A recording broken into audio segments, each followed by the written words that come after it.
Olá, gente amiga do canal Arte Agora, aqui Rogério Generoso, falando de uma hora de poesia com vocês. Antes de começar nossas conversas aqui, queria convidá-los, nossos assistentes, a se inscreverem no canal Arte Agora e dar os seus likes. Isso não custa nada para vocês, é gratuito e vai ajudar nós a expandirmos nossa conexão, né? Já que a Câmara Brasileira de Desenvolvimento Cultural é que faz esse guarda-chuva do programa. E já temos 16 programas aí na internet, né, nesse canal do YouTube, o canal Arte Agora, divulgando literatura, gastronomia, arquitetura, política internacional voltada à cultura, enfim. Gente, se inscreva aí, né? Estamos aqui no nosso segundo programa, uma série que pretendemos fazer, de autores que vão estar conosco na Bienal Internacional do Livro em Pernambuco, em sua 14ª edição. E para essa segunda apresentação, eu queria trazer para vocês a nossa querida Érica Magni, que é do Rio de Janeiro, cria da Vila Kennedy, zona oeste do Rio, e atualmente mora em Arraial do Cabo. Érica, chega junto para cá, para a gente continuar nossa apresentação.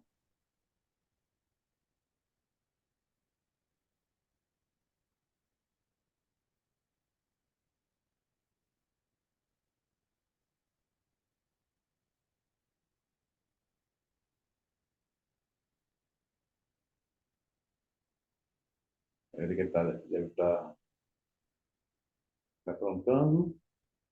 Mas Érica, jornalista de formação, passou parte de sua infância em Roraima e morou na Espanha e na Islândia, e lá desenvolveu um trabalho, né, que une comunicação, poesia e direitos humanos. Muito legal, né? Criou o podcast Rádio Carta Mulher e já publicou 12 livros de poemas. O Poérica, e agora ela vai lançar a Bienal o Areia na Olhota. Mas Érica também fez um trabalho e lançou um livro diário da área, onde ela faz um intercâmbio aí meio, queria, esplêndido com os Yanomamis, né? Os Yanomamis que tanto foram perseguidos no passado bem recente. Estamos aqui no aguardo de Érica. Pronto. Olha, Eu... Érica. Ei! Érica, Olá, boa noite. boa noite, querida. Tudo bem? Boa noite, boa tarde e bom dia para quem está nos assistindo Isso. no programa. Depois ele vai ficar lá no nosso canal, né? E você pode, a qualquer momento, compartilhar, partilhar com os outros, as outras pessoas, para assistirem e saberem um pouco de quem é Érica Magno, para os que não sabem ainda. Érica, me conta aí, Vila Kennedy. O que é Vila Kennedy para quem está em outras regiões do país? Boa noite, Rogério. Muito prazer em estar aqui, né? Primeiro, acho que é uma das primeiras entrevistas que eu tô dando, assim. Geralmente eu tô do outro lado, que eu sou jornalista, né? Trabalhei muito tempo em jornais, inclusive no Globo, em redações aí pelo Brasil e pelo mundo. Enfim, muita história e tá aqui hoje num canal, né, de Pernambuco é, é muito emocionante. Eu tô até bem nervosinha, admito. Então, me perdoem se eu falar alguma bobagem, trocar palavras, enfim. Faz parte, o nervosismo deixa a gente assim, mas com certeza vai ser uma conversa maravilhosa e, enfim, espero que some, né, para as pessoas que vão assistir a gente, que estão assistindo agora, que elas consigam, enfim, captar um pouco do que é poesia para a gente, né? Amantes da poesia. E como você perguntou, é a Vila Kennedy, né? Onde tudo começa. Eu venho dessa região periférica, né? É Zona Oeste do Rio de Janeiro, fica bem afastado do centro, né? Mais ou menos ali 1 hora e meia de carro, né? De ônibus, isso pode triplicar até quadriplicar, dependendo do horário. Então, assim, é uma região que, por si só, ela se reinventa, por ela estar tão distante, os moradores acabam tendo que se reinventar. Então, eu venho de um bairro, né, ali de Bangu, Vila Kennedy, acaba crescendo tanto que se emancipa. E Bangu, todo mundo sabe que é muito calor, né, muito cheio, muita gente. O calçadão de Bangu é uma coisa bem conhecida, assim, no mundo. E, enfim, eu venho desse lugar de uma família que migra para lá, né? Antes minha mãe ela é filha da minha avó que veio para o Rio de Manaus, né? Então ele já tem essa história de migrar. Primeiro viveram na Cidade de Deus e depois foram para Vila Kennedy, que é basicamente uma área que foi ocupada através de uma remoção de pessoas para a construção da UERJ, da universidade. Então, ali existia uma comunidade e eles foram removidos e colocados na Vila Kennedy, que também é ao lado do complexo penitenciário, né? Bangu 1, 2, 3, 4, 5, todos. E é isso, eu cresci na Rua U, que é a rua que dá para o presídio feminino. Então, é uma cartografia bem interessante, assim, né? Com muitos elementos que eu carrego dessa visão periférica e vivência periférica do mundo. Essa é a É, Vila Kennedy. eu também sou filho de um bairro periférico aqui do Recife, Casa Sim, Amarela. Não é tão distante, porque até a área geográfica era bem menor, mas a gente sabe, né, das dificuldades. sim. Lá, Recife também é cheio de álcool, né? Que se uma favela que a gente chama álcool. Uhum. E a exclusão que há de determinados guetos da sociedade, ou nós que somos guetos, enfim, fica, Sim, não há um diálogo assim, quem é o gueto, onde é que está o gueto, tá, tem uma massa aqui, mas a gente não entra, a gente não sai, confusão. E como é que foi para uma menina que nasce numa cartografia tão assim diversa e cruel, né? Cruel no sentido inóspito, né? sim. Consegue chegar a jornalista, até é aí que entra a acessibilidade para a poesia, comunicar, a vontade de se comunicar com o mundo, e a poesia também é um meio disso aí. Sim, sem dúvida.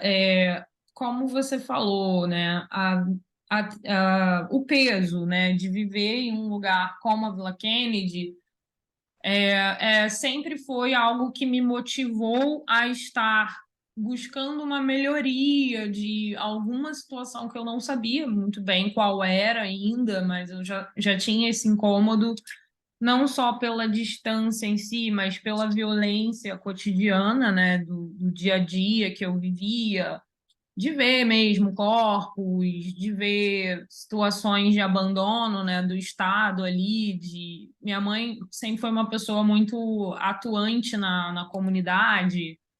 Por exemplo, ela que foi a responsável por ter o primeiro orelhão ali na nossa região. Então, assim, sempre foi muito próximo a dor alheia à nossa casa. Sempre morou muita gente que não tinha onde morar, enfim.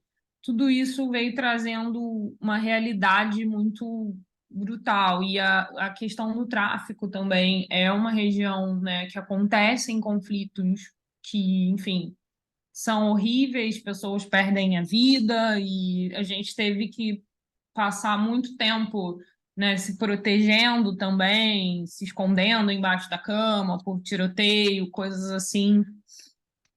E isso tudo sempre me fragilizou muito em um lugar de querer estar fora dali, de querer sair dali. Então, na minha infância eu já sabia que eu não iria seguir nesse território, que eu precisava expandir e, aliada a isso, eu tinha esse olhar muito melancólico e quase que poético para as coisas. Eu acho que ainda não sabia o que que era, mas tinha uma tristeza. Isso já me cutucava, né, de alguma maneira para tentar acessar o que que é isso, o que que eu posso fazer, como eu posso dizer, né?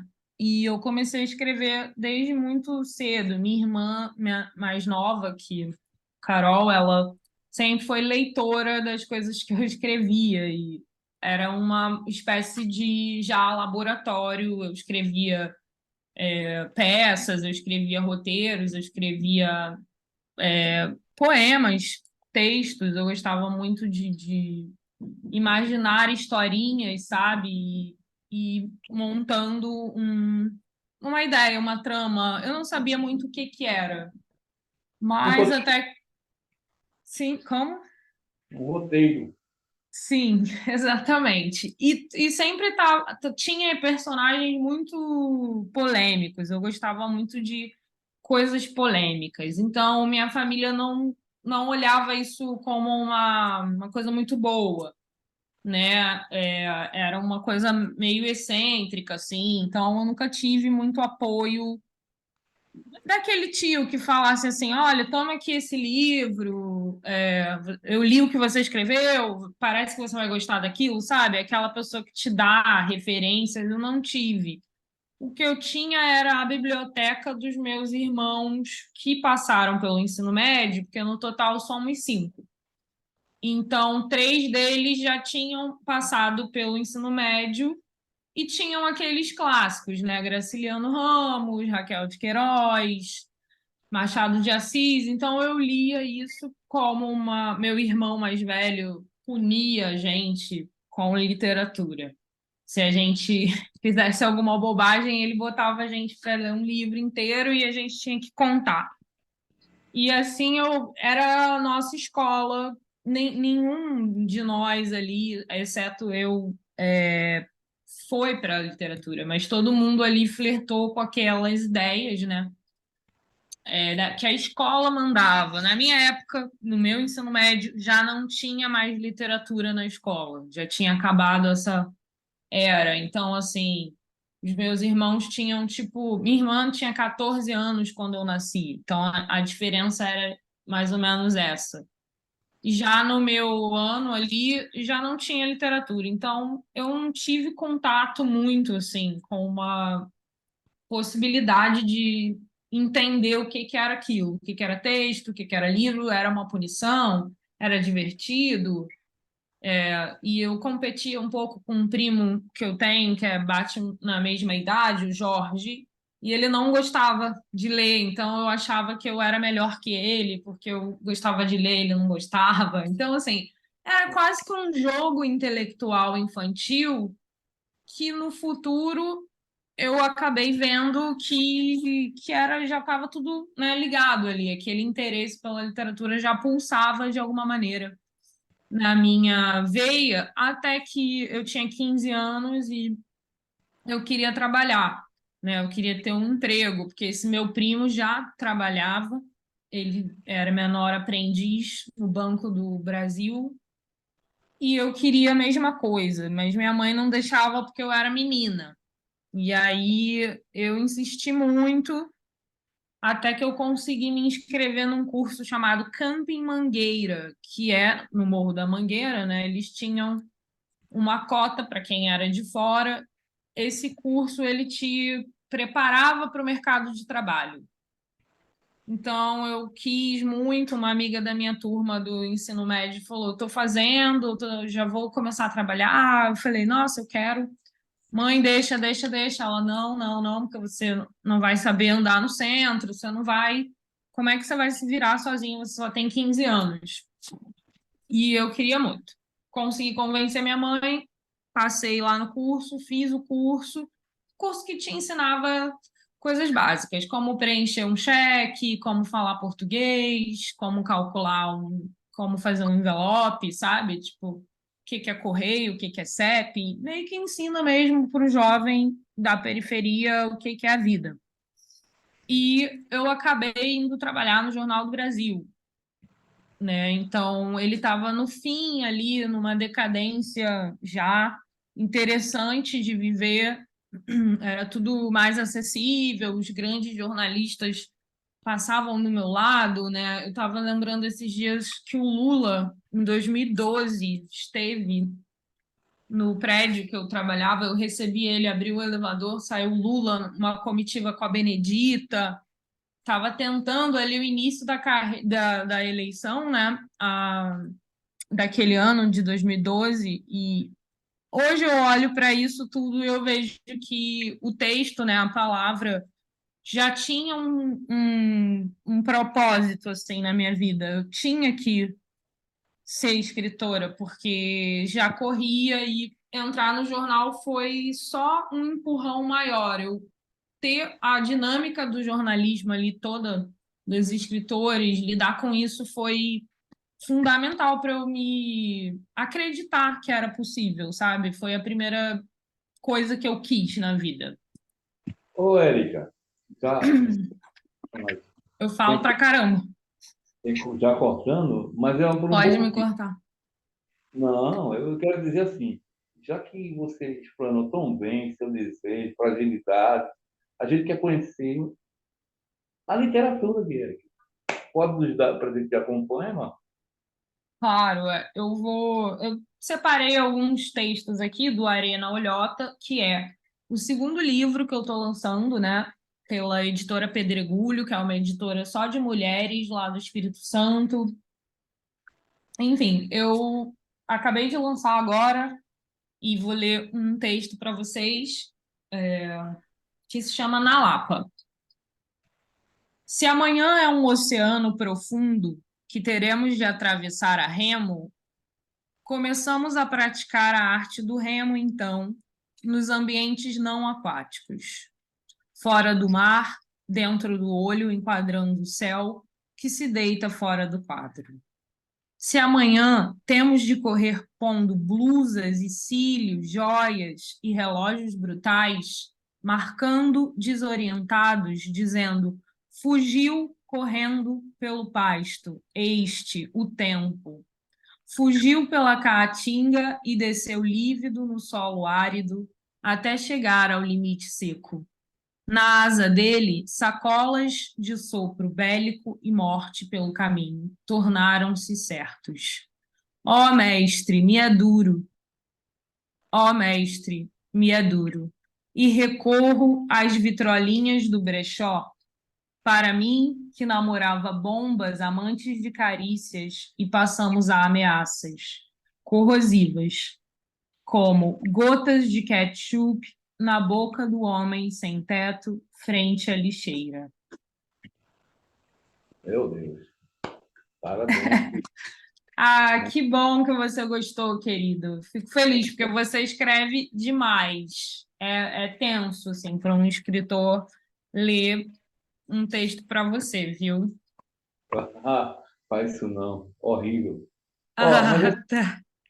eu achei interessante porque você adentra numa viagem fantástica, né? Porque você não precisa de exterior. O exterior está Uhum. chamado de exteriores porque você existe só. Ponto. Ah, que isso, obrigada, eu fico. Mínimo, né? Que vai ser tudo. Aí você colocou tudo, né? A sua vulnerabilidade, a sua força. Atravessar um oceano profundo a remo, meu Deus, isso é uma imagem muito forte, né? Mas, Érica, Sim. avisando só aos nossos assistentes que Érica estará presente na 14ª Bienal Internacional do Livro, e o seu livro vai estar sendo apresentado presencialmente na plataforma de lançamento no dia 6, que é o primeiro dia da Bienal, às Sim, 15, tá? Érica, isso. eu faço a coordenação da plataforma, né? E nós. Ah, eu escolhi bem, viu? Nossa, eu me sinto honrada por ter sido escolhida, porque eu sei que tem gente assim muito Ah, boa aí mesmo em Pernambuco, só escritor incrível e escritoras incríveis, e para mim assim, nem estou acreditando ainda. Para mim é um sonho, eu só vou acreditar quando eu estiver lá. isso é um sonho. Tu vai gastar a passagem, meu Deus. Mas tá tudo certinho, tranquilo. Tomara que Se chegarmos aí no Areia no Olhota, sim, eu fiquei interessado em saber esse podcast seu que você criou lá, esses sim. projetos de comunicação, você uniu comunicação, jornalismo, poesia, o poeta que está dentro de si, e direitos humanos, que é um direito pertinente, preponderante do homem, né? E da Sim. humanidade que o cerca, né? Não é só o homem, essa antropofagia, o antropófago, mas tudo que está lá que nos coube enquanto ponta da cadeia, cuidar, né? Como é que Sim. você analisa essa sua trajetória da Espanha, Islândia, o podcast, é muita coisa, né? Sim, é bastante coisa e são coisas bem diferentes assim também, mas eu tenho um carinho muito especial por esse trabalho com o Rádio Carta Mulher, que foi é um podcast, pode ser acessado, é um produto que a gente fez a partir de um edital, né, com mulheres que já tinham passado pelo cárcere e elas escreveram uma carta para as suas mães e essa carta ganhou uma dramaturgia da Joyce Marino, que é uma atriz incrível, e ficou uma coisa assim, divinal. Só você ouvindo mesmo para você entender, porque é como se fosse uma obra sonora, sabe? Você vai ouvindo as histórias, tem muitas camadas dentro da mesma camada. É uma coisa assim, muito legal. Eu indico que as pessoas ouçam e também para ter essa realidade do cárcere, que é um tema que muito me interessa, eu pesquiso muito o tema.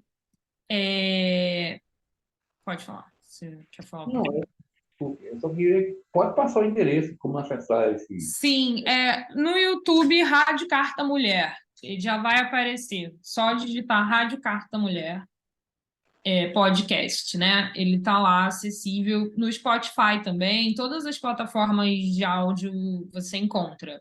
Mas depois a gente pode deixar aqui o endereço na descrição do vídeo.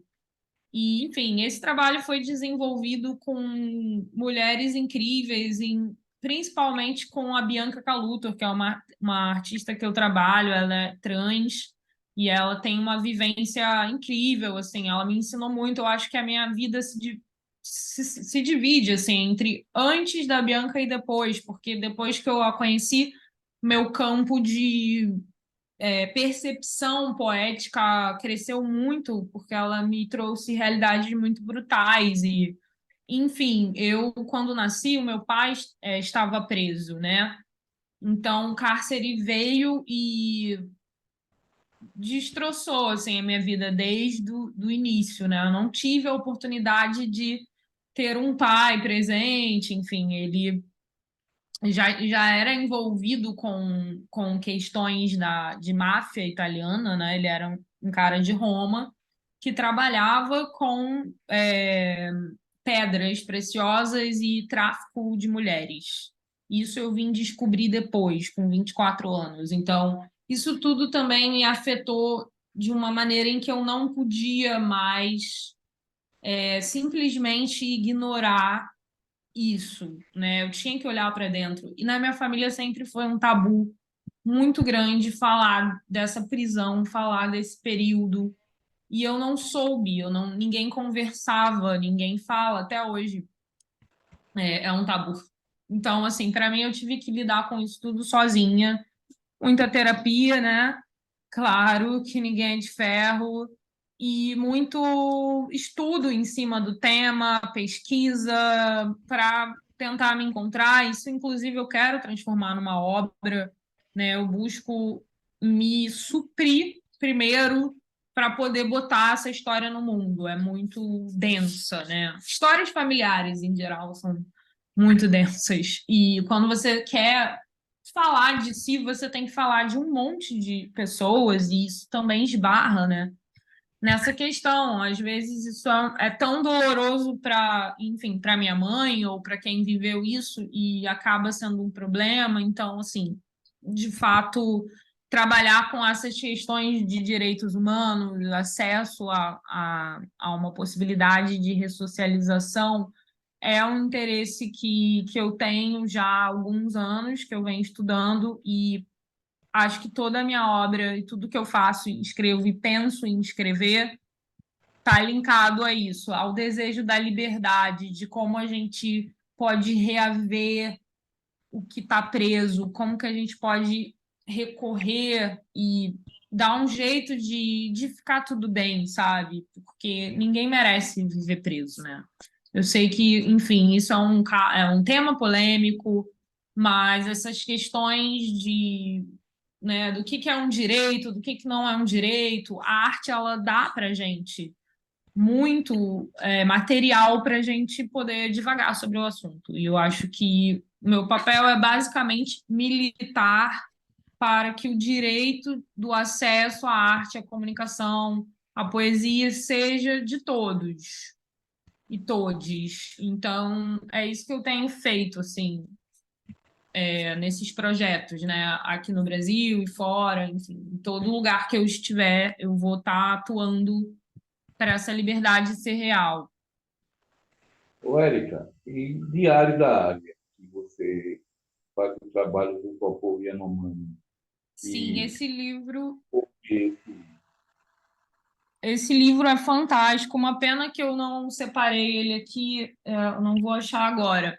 Mas eu recomendo também. Ele foi um livro que eu editei com uma grande amiga minha, Luana, e a gente editou o livro da Vera e Facei, que é a mãe dela. A Vera, ela é uma pessoa incrível que teve uma vivência com os Yanomamis durante um período, né, lá nas reservas da Amazônia, e ela mapeia isso tudo com caneta Bic. Ela só podia ter papel e caneta. Ela era enfermeira, né? Trabalhou como enfermeira lá. Então, e o livro são ilustrações do dia a dia Yanomami. É muito bonito, muito sensível. E eu tive a sorte de participar desse projeto junto com a minha grande amiga Luana, e a gente tem esse orgulho de ter realizado. Então, eu achei relevante colocar ele na orelha do livro, ali na descrição, porque eu também quero que as pessoas conheçam Vera Ifacei, que é uma grande artista maravilhosa da minha rede. Também vou deixar aí o link para o trabalho dela, que vale muito a pena conhecer. bacana. Érica, como é que chegou para você essa questão agora da pandemia com o povo Yanomami? Foi doloroso saber. Olha, a pandemia foi uma loucura, mudou a minha vida completamente. Eu morava no Rio, eu sou casada com a Luísa, né? Ela é cantora e trabalha com cinema, produtora pós-produtora, né? Ela trabalha com áudio, sonorização, trilha sonora. E a gente morava em Santa Teresa. Tínhamos uma vida bem, assim, né, no comum ali na massa carioca, ali na Lapa, enfim, é uma região que a gente estava sempre frequentando, encontrando amigos, uma boemia, né? E determinado momento a gente viu que a pandemia estava estourando, né? A gente fugiu para Teresópolis, fomos morar na casa do pai da Luísa. Não, primeiro da mãe, que são duas casas, da mãe e do pai. Aí fomos para a da mãe. Não, mentira, foi do pai primeiro e depois aí chegou a galera da casa. Aí a gente fugiu para casa da mãe. Aí chegou uma galera. Aí a gente fugiu para casa do meu irmão em Arraial do Cabo, que era uma casa que estava assim, fechada à venda, né? E uma casa bem acabadinha, assim, mas num lugar maravilhoso, no alto de uma montanha. E aí aconteceu um incêndio nessa casa. Então eu tive que decidir se eu mudava definitivamente ou não, se eu ficava no Rio ou se eu voltava para o Rio ou se eu ficava em Arraial do Cabo. E aí foi que eu decidi ficar em Arraial do Cabo. Foi a grande loucura, assim, que eu tomei a decisão mais louca e certa da minha vida, porque aqui eu consegui, enfim, finalmente me entender melhor, ter mais tempo, ter uma qualidade de vida. Porém, há um isolamento, há uma solidão. É, já estou aqui há 4 anos e eu moro em Monte Alto, que é uma região que não tem absolutamente nada, é uma península assim de areia. Do lado é o mar, do outro é a lagoa. É uma lagoa hipersalinizada, a maior lagoa hipersalinizada do mundo. Então, aqui é basicamente maresia, sol e vento ou chuva. E é isso, é um isolamento assim que dói na alma, sabe? E eu não vejo pessoas quase, eu não vejo ninguém. Meus amigos, quando vêm me visitar, vem muita gente assim ao longo do ano, né? A gente tenta organizar a agenda, e foi aí também que eu me reinventei. Eu criei uma espécie de hospedagem aqui, que você pode vir e tem uma experiência bem agradável, diferente, fora da ideia do turismo. E eu percebi que eu precisava seguir adiante, né? Que a cidade de fato estava me consumindo, a pulsação dela não me deixava criar, eu estava transtornada antes da pandemia. E eu consegui começar um plano sobre mim, sabe? E comecei a terapia, comecei a trabalhar mais nos meus textos, consegui fechar um livro a mais que se chama Maresia Corrói os Dentes.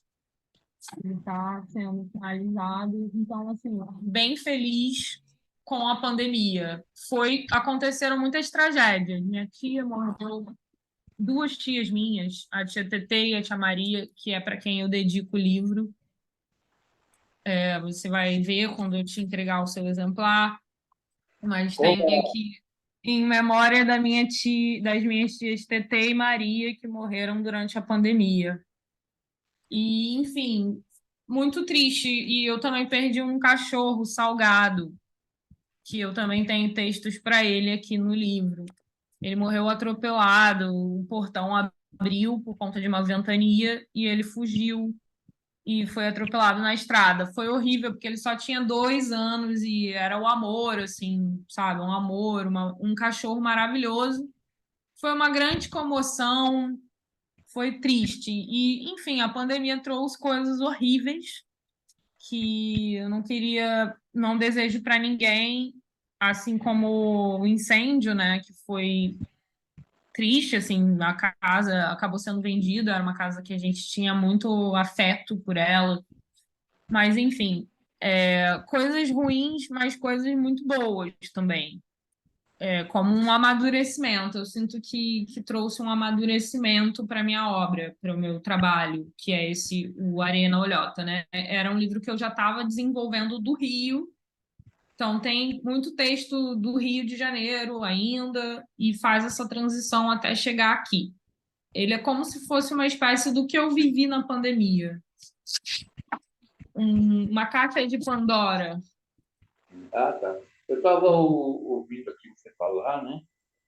E me Hum, lembrei da Fernanda Pessoa. Eu sou, já que fui mais, chique. quanto mais de Fernanda Pessoa, né? Como Amo. a Fernanda Pessoa. E na poesia eu gosto Érico Fernando Pessoa dizia o seguinte, eu acho que ele traz esse sentimento que a gente nem consegue bem mensurar. Ele dizia, não só esteticamente apreciam os homens, mas com toda a sua moral, a qual não podem jogar para fora de si. Uau, incrível. Ele é Não é maravilhoso. maravilhoso, né? Ele é Então, perfeito. ele tem toda uma estética que a gente prima aprender. E está sempre aprendendo, seremos sempre aprendizes. Mas tem a moral, né? Que você, a sua consciência, o seu inconsciente, digamos, o seu id, não consegue tirar de dentro de você. Aliás, quanto mais você entra, mais ela, sabe, enraiza, né? Eu falo sempre que o cara me falou uma coisa esses dias, eu queria mandar um PDF, tipo aquele que eu mandei para você, né? Pra ele, porque eu não tenho mais livro físico assim, eu tenho três ou quatro que eu, não, eu vou ficar sem, né? É, eu sei como é que é. E aí ele olhou assim, deu barulho. Meu irmão, tu, tu gosta muito do silêncio, mas o teu silêncio é um barulho terrível. Não dormi ontem, tem vontade de fazer silêncio, doido. O cara, né? Ah, o tormento, né? O É o tal. tormento do poeta. Mas enfim, Sim. vamos ouvir mais um poema de Érica. Vamos, eu vou ver aqui. Eu queria ler muitos, mas eu fico. Eu tenho dificuldade de escolher poemas. Eu vou ler, já que a gente falou de distância, né? Eu tenho dois sobrinhos que vivem na Galícia e tem dois que vivem em Coimbra. São dois irmãos mais velhos. Minha família me inspira muito, como dá para perceber, né? E eu escrevi esse poema para os meus sobrinhos. Eu vou ler. Estou perdendo a infância dos meninos. Seus dentes e formas de braço e tronco ficaram semelhantes, os barrigas de sol. Os outros meninos não são tão perfeitos, e lançados ao frio se estão comparados. Perdi a palavra do menino, coragem. Perdi o seu primeiro experimento, gosma. O menino criou o dentinho ferindo a mama. A mãe acalmou o menino, pôs no braço, disse-lhe segredinhos e lóbulo no dedo. Secaram ambas as lágrimas, perdemos. Não vimos morder por fim as metades de uma maçã que a mãe cortou e lavou. O menino correu na rua, não vi também. Pegou o gelo, sofreu corte, lambeu o beiço. Ontem e hoje eu perdi. Perdemos todos. Para Rafa e Dani. Meu Deus, que sensível. Olha, a família, a sua família, ela realmente Minha família, ela é me uma inspira. voz, né, da família, no sentido de contemplar, né? Eu também tenho uma história de vida meio complicada, assim, complicada no sentido, eu perdi a minha mãe muito cedo, pai também, então eu me Caramba. vi, assim, adolescente. Com quantos anos? A minha mãe eu tinha 12 anos, Caramba. ela morreu com 32 anos. Caramba.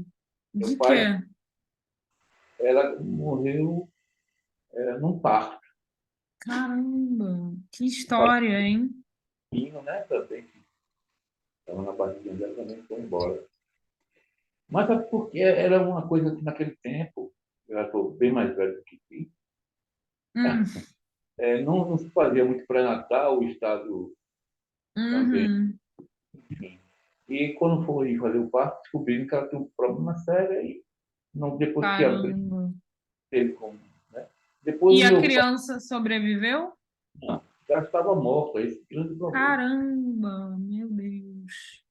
Aí Putz. depois aos 15 anos eu perdi pai, meus 12 aos 15 anos, meu pai, que era, trabalhava na UFRPE, ele era diretor da Graça, da Universidade Federal Rural de Uau, Pernambuco. que E aí incrível. né, eu criança, todo livro que eles faziam na tipografia trazia um exemplar para dizer, tome, isso aqui ninguém me rouba. Aí, isso Que é verdade. incrível. Então, eu li, por exemplo, 9 anos, 10 anos, Casa Grande e Senzala, do nosso Gilberto Freire, tem de bulhufas, mas eu li. Depois, Aham. né, porque é muito complexo, né? E tive várias Nossa, muito. leituras. Eu era leitor com Tomás e Uhum. nas bibliotecas, né? Tinha aula de manhã e à tarde eu passava na biblioteca, porque não existia Wikipédia, Google, a gente tinha que ir atrás. Aham. E eu tinha uma mania, estou tomando teu tempo, né? Ah, que horror. Eu tinha uma mania de só estudar lá na biblioteca matérias do próximo ano. CDF. Por quê? Porque ele achava, não, cara, Que eu estou vendo, ótimo. eu quero saber o que eu já vou, ainda vou ver. Aham. E aí tinha Certíssimo. uma Você professora, é uma aquariano? Você é aquariano? leitinha. Eu faço aniversário esse mês agora, em setembro. Olha, vamos comemorar. Aí a professora, às vezes, professores diziam, Rogério, deixa eu dar aula, deixa eu formular a pergunta. Eu ficava respondendo, né? Pô, mas eu já sei. Sim, tudo bem, você sabe que Muito bom. enfim. Mas isso tudo é a moral que eu falo, né? É isso aqui, uma moral, que às vezes a gente consegue dar um passo à frente, dizem, Uhum. por exemplo, do machismo, que é Sim. estrutural, e você Sim. começa a receber as possibilidades. Isso quando você não é polido, né? A gente teve uma predisposição agora estrutural, institucional, estatal, inclusive, de nos podar a qualquer pensamento, né? Que não seja, Total. né? Então, Sim. eu sou dos poucos caras que chegam na roda assim, eu sou hétero. Beleza? Me aceita? Beleza, aceito você, tá? Beleza. Vamos caminhando. Sim. Aliás, tu não Importante, né? aceito também, né? Sim. Mas, enfim. Mas, vamos lá. Claro. Sim, como você Eu, estava falando dessa questão da liberdade, né? A gente até começou a falar de liberdade e da questão de ser podado. Acho que a poesia, né, é um lugar para mim sagrado nesse ponto, que ninguém pode me podar, nem eu mesma. E é difícil quando você mesmo quer se podar, né? Eu cresci com um ensinamento religioso. Minha mãe é pastora evangélica e, enfim, eu respeito todas as religiões, mas eu também já fui alguém que pensou, né, que era pecado alguma coisa ou outra, e hoje eu vejo que é isso. A poesia, na verdade, ela vem para ser esse mal necessário. Por que eu digo mal? Porque ela não me deixa descansar. E eu descanso nela. E aí foi muito difícil ter que lutar para ter isso, porque a repressão sempre foi muito grande comigo. Minha mãe quebrava meus discos, escondia coisas que eu queria ler, Cássia Eller, ela não deixava eu ouvir, como se isso fosse me barrar desse grande conhecimento que é ser eu hoje. É alguém que não teve limites para consigo mesma, se permitiu ir além, sabe? Permitiu sair dali, daquele campo de visão e não sou melhor ou pior por isso. Sou eu, com muito orgulho de ser eu e de poder dizer sou uma escritora e estou aprendendo a ser essa pessoa que assumiu ser a própria pessoa que é. Parece bobo, mas é muito difícil isso. Você tomar para si todas as suas potências, né? Porque você pode ficar insuportável até para você mesmo. E a gente quer o bem, quer que a coisa dê certo pra gente, né? A gente deseja agora ir além e poder estar indo além com liberdade. É o principal foco.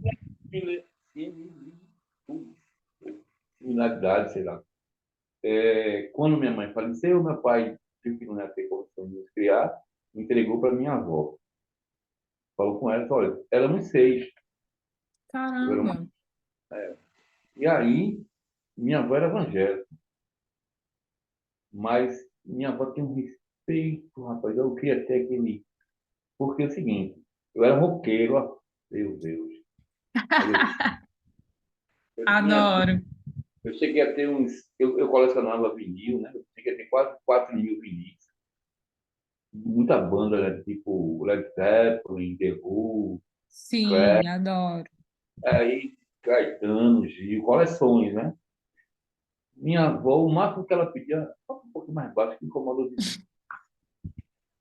E mais Fofa. eu via minha avó cantando um hino. Uhum. Quer dizer, ela também pedia respeito, né? E eu nunca tentei nem Claro. o que é dela. Ela só pedia para eu baixar o som, porque roqueiro tu sabe, né? Não vai ficar no. Uhum. Mas para não incomodar o vizinho. Não era ela. Ela tinha o Aham.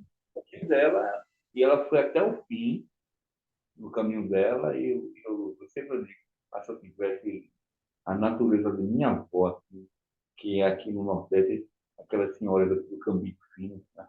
Perna fininha, são, Que corre para lá, fofo. corre para cá, corre para lá. Eu era rico, ricão, que tem uma força de trabalho terrível. A minha avó, e eu estou falando do tempo, ela era analfabeta, por ser analfabeta, eu via ela folhando ali a Bíblia dela, mas ela lavava 16 roupas de ganho, assim, os outros, para sustentar aqueles 6 metros. Então, Caramba. Que história, hein? isso aí eu acho que é o que eu falo da moral, né? Você vai aprendendo aquilo ali, ela entra e não sai mais. Tanto é que eu estou falando aqui agora. Não, Uhum. não tem como jogar fora isso. Vai ficar Não. pra... Mas voltemos ao que interessa. Gente, dia 6 de outubro, na 14ª Bienal Internacional do Livro, encontraremos lá a nossa querida Érica Magni, com o lançamento É. de Areia na Olhota. E a Érica deve trazer alguns exemplares, eu acredito, né? Também do Sim, livro. vou levar. Vou Mas, levar, com certeza. uma conversa com a autora, tá? Fazer um. Escambo não, gente. Escambo não. Vamos comprar. Comprem, né? Comprem, ajudem o poeta, a poeta. Se você pode, compre. Mas se você não pode, a gente dá um jeito, né? O importante é ler. Todo Eu mundo tem que ler. todo dia, mas fazendo focar no negócio. Exatamente.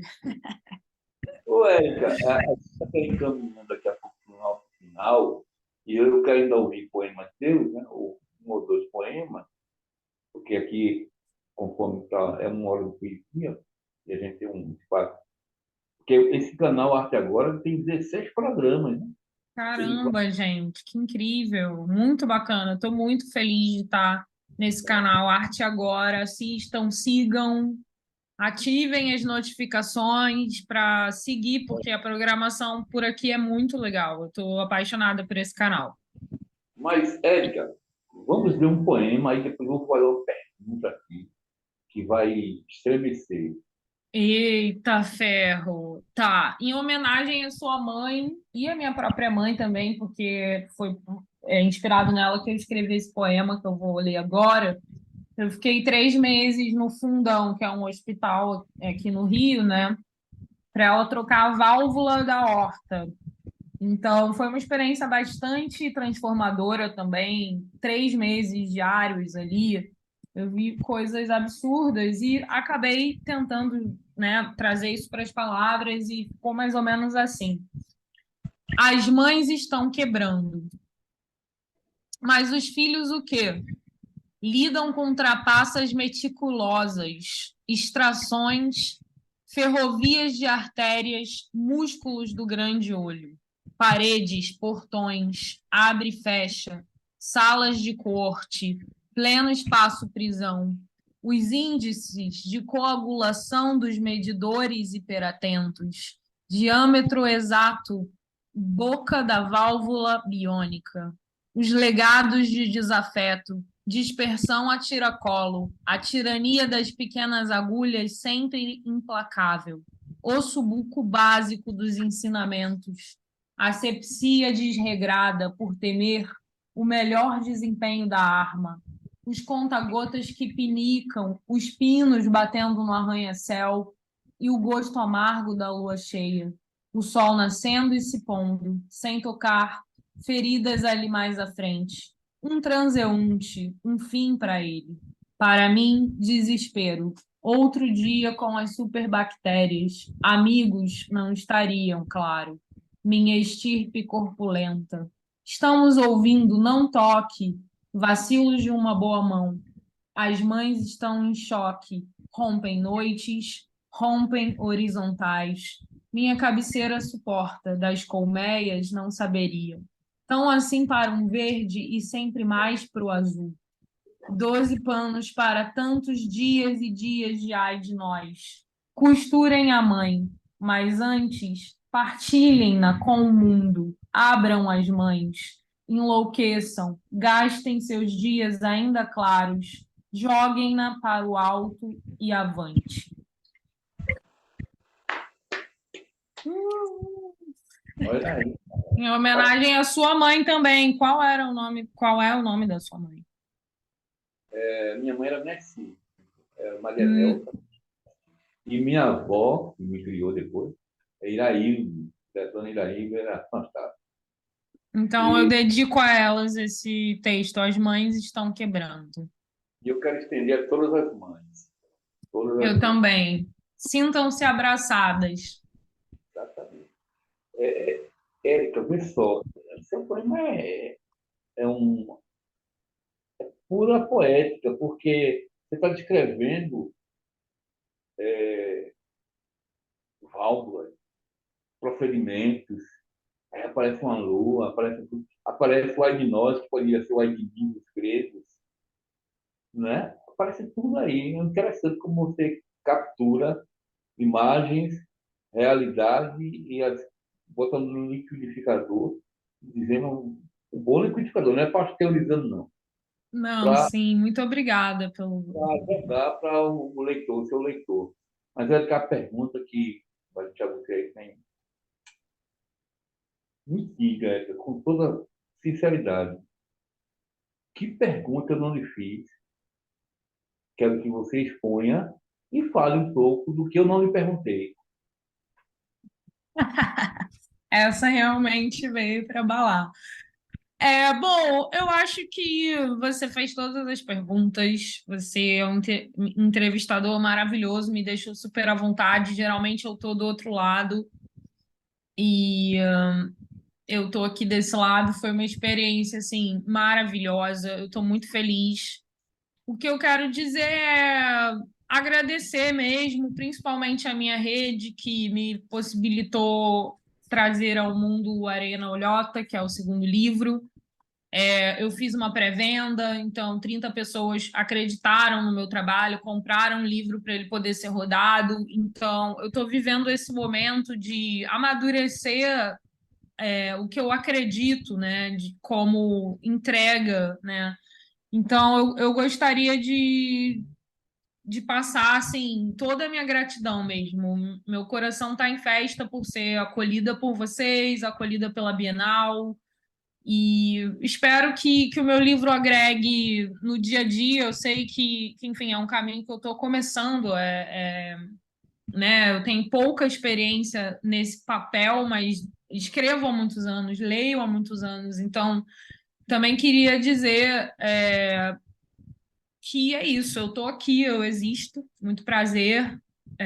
Pernambuco, te amo, adoraria estar mais aí. Eu fui com 15 anos e agora eu vou voltar com 37. Foi um hiato muito longo, espero que eu consiga estar mais presente no Nordeste brasileiro, que é uma região maravilhosa, que sempre me ensinou muito.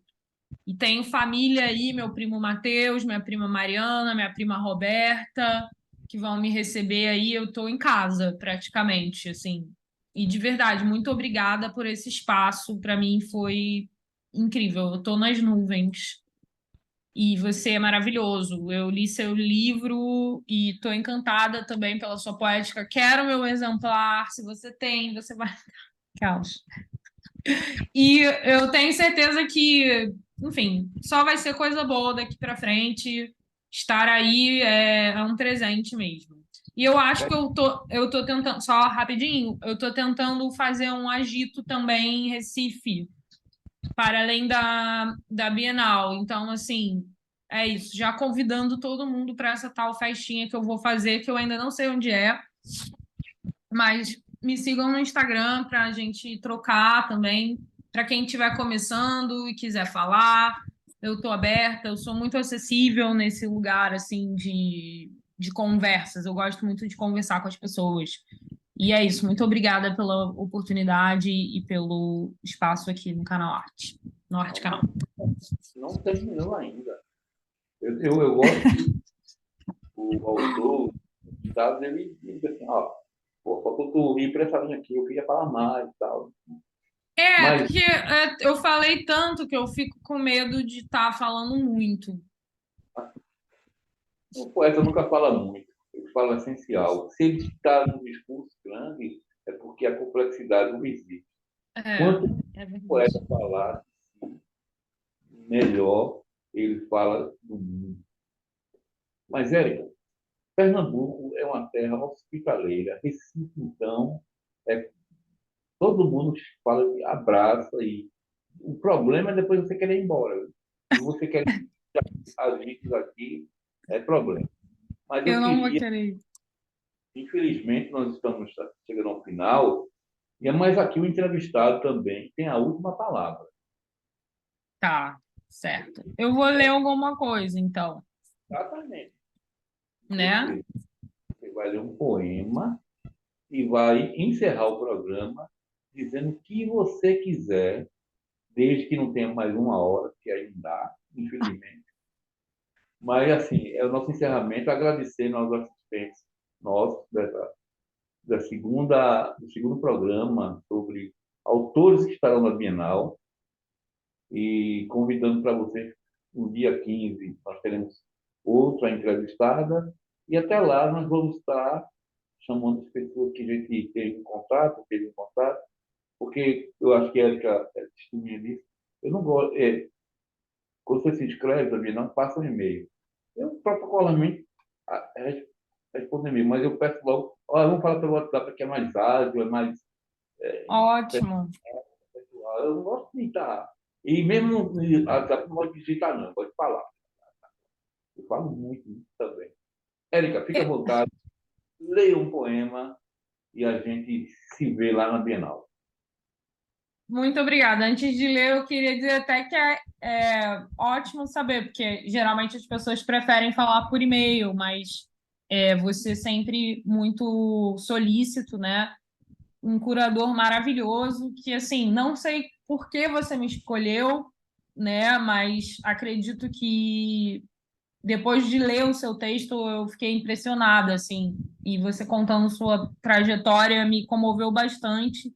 Com certeza eu vou querer escrever alguma coisa sobre isso.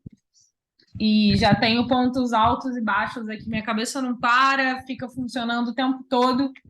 E a alegria é muito grande. Eu quero muito te encontrar aí, viu? Parabéns pelo seu trabalho de aportar o que está acontecendo, né? O agora, o que ainda não tem espaço. Você é um cultivador de sonhos.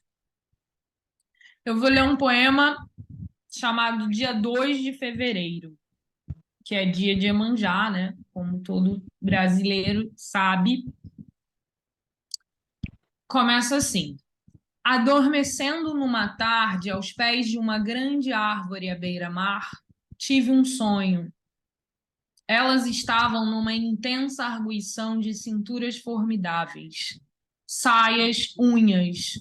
As duas pombagiras brigavam com os ombros em movimentos inigualáveis, garfos de materiais nobres nas mãos. Juntavam no ar, batiam e riscavam o chão. Eu podia ouvir seus nomes, mas não em palavras comuns. Era uma língua fluida que eu não entendia. Elas viram que eu olhava a cena com espanto. Eu estava com medo de alguém se machucar.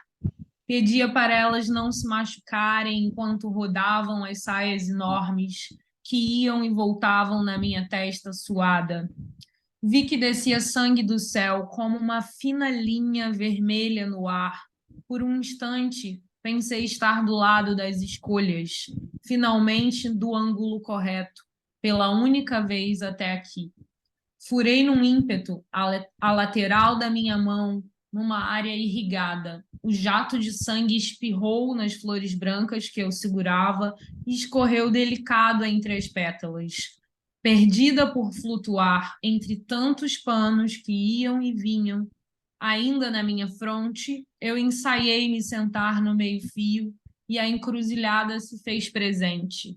E tomada por esse fluxo, por sentir que era parte do sonho em si, do caminho, tornei a seguir a tarde, enquanto elas permaneciam exatas na quizumba, como estrelas em chamas. É isso, gente. Senhoras e Muito senhores, obrigada. Érica Magni. Que honra! Tchau, gente. Foi lindo. Amei. Tá?